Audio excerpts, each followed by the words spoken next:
এই 16 বছর একমাত্র দিল্লি ছাড়া, ভারত ছাড়া শেখ হাসিনাকে দুনিয়ার কোন দেশ সমর্থন করেনি। কর্নেল জেল ওসমানী সাহেব একটি কথা বলেছিলেন, বলে ভারত যদি আমাদেরকে সহযোগিতা নাও করত তাও বাংলাদেশ স্বাধীন হতো। কারণ একজন তেজস্বী অদম্য সাহসী যখন রাজনৈতিক সিদ্ধান্ত কোন রাজনীতিবিদ দিতে পারেননি, সেই সময় কালুরঘাট বেতার কেন্দ্র থেকে একজন তরুণ মেজর বাংলাদেশের স্বাধীনতা যুদ্ধের ঘোষণা দিয়ে যে তরঙ্গ তৈরি করেছিলেন, এই তরঙ্গে অন্যান্য সেনা অফিসার এবং অন্যান্য বাংলাদেশের মানুষ উদ্বুদ্ধ হয় এবং তারা মুক্তিযুদ্ধে ঝাঁপিয়ে পড়ে।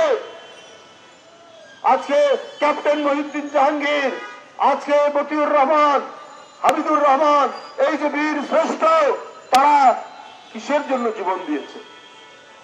ওরা কি ভারতের সাথে মানে ভারতের বিজয়ের জন্য জীবন দিয়েছে, না তার নিজ দেশ তৎকালীন পূর্ব পাকিস্তানিদের কাছ থেকে বিচ্ছিন্ন করে এটা একটি স্বাধীন সার্বভৌম বাংলাদেশ প্রতিষ্ঠার জন্য তারা যুদ্ধ করেছে? বন্ধুরা আমার, যুদ্ধ করে আমরা যে দেশটিকে রক্ষা পেয়েছি, এই দেশটিকে তারা মনে করে যে এটা চিরদিন আমাদের গোলাম হয়ে থাকবে, অনুগত হয়ে থাকবে।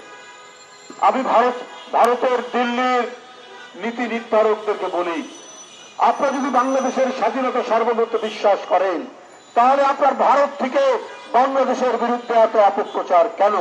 শেখ হাসিনা পালিয়ে গেছেন, এই মনোকষ্টে আপনারা অসংখ্য মিডিয়ায় প্রতিদিন বাংলাদেশ বিরোধী বক্তব্য রাখছেন।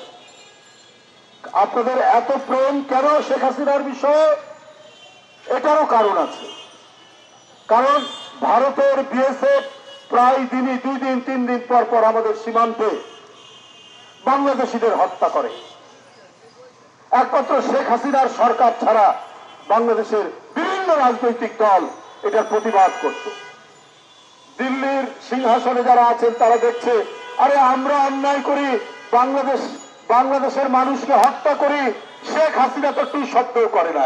এইরকম প্রধানমন্ত্রী তো আমাদের দরকার। অতএব শেখ হাসিনা নির্বাচিত হোক না হোক, ও ফ্যাসিস্ট হোক, তাতে কোনো যায় আসে না, ওকেই ক্ষমতায় রাখতে হবে। এই 16 বছর একমাত্র দিল্লি ছাড়া, ভারত ছাড়া শেখ হাসিনাকে দুনিয়ার কোন দেশ সমর্থন করেনি। এই কারণেই আজকে তাদের মনে খুব ব্যথা। এই কারণেই প্রতিদিন তারা বাংলাদেশের বিরুদ্ধে বিষোদ্গার করছেন। আমরা ভারতের বিরুদ্ধে বিষোদ্গার করতে চাই না।